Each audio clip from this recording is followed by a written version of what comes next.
Hello everyone and welcome back to another video. In today's video we're doing another Hell Knighthood boss. This week's challenges aren't too bad, really. We've got this sort of normal Sins team. The Sins team is probably the best team for this, as it's got a wide range of races, which is what this Knighthood boss sort of goes against. So it doesn't like demons, doesn't like humans, doesn't like goddesses. And we have all three of them. Two of them in one. But yeah, the challenges this week aren't too bad, so clear with a human on team, reason why I actually have Barn instead of Lolly Merlin. The last person being a giant, King and Deanne, once again, absolutely perfect duo, so we are clearly fine there. Attribute advantage, disadvantage, 8 turns, debuffs, we don't care about any of that stuff. We can also run food as well. I'm going to run attack food, don't even need to run food. On my test run, I didn't even need to run food, I'm just running food for the sake of running food. 4 gear. Meddler's got attack crit, HP defense, HP defense, HP defense. Highly recommend retirement on Barn, solely because the boss in the middle, so the main boss, not the swords, has increased damage to humans, which is the reason why I've gone with retirement on Barn, because if anyone's going to take an insane amount of damage, it will be Barn. But yeah, for the card set, we're just running Sin's damage reduction because it's just useful.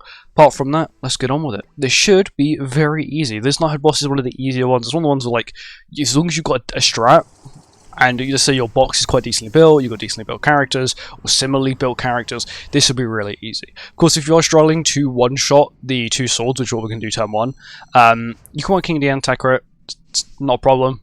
Even with attack food, you can run him attack crit, get even more out of it. But yeah, this is quite an easy boss. So we're going to immediately upgrade. No, we're not. We're going to King Deanne shield. Not King Deanne. Medley's shield. We're going to upgrade King Deanne, extort, do this, and then do that.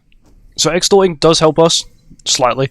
It lowers the defense of the 2 swords on the side, which is pretty good. There we go. Barn does a very low amount of damage, but King and Deanne are able to absolutely nuke it. Also, playing the extort does actually count as a disadvantage slash advantage skill, which is pretty useful. I didn't actually know that until doing this final boss. As you can see, that King thingy's thing got broke immediately. These two didn't know, as expected. So I just gotta hope King and Deanne can do enough to kill. Which hopefully they can. Melee should be able to do a decent chunk of damage here. There we go. There we go. Now goes to the attack related stat buff. There we go. I was more scared of the defense buff, but there you go, good damage. And then King and Deanne can finish the job. King and Deanne are really good. They're actually really good for this, which is why I like. The King and Deanne are one of those UR bases when they initially released, I thought, kind of mid, I'm not going to lie. But now I've been able to use them more, I realised they're actually very good. And compared to, I think, all the other UR bases we've got, that's actually the more points than I initially had. All the UR bases we've got this year so far, I'm actually going to put them at number 1 with ease. So much versatility. The Dino Medalists have a shield, but it's not as good as the Cleanse, which works on everyone. Insane damage, Petrify, Old Gauge Control. It's just crazy how good they are. And they're Giant and Fairy, which is the most like obscure race combo, but it works really well. And now onto the 2 lower ones, or the. So I think we only need to do 2 to get the 6,000 points. It's pretty easy. You same team, nothing changes.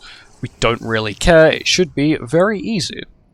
We should just be able to AoE with King of Deanne, which should immediately break the shield. So these lower 3 haven't been buffed a single bit. So they still have like the insanely low amount of health. As you can see there, they have the insanely low amount of health that they initially did have when it released.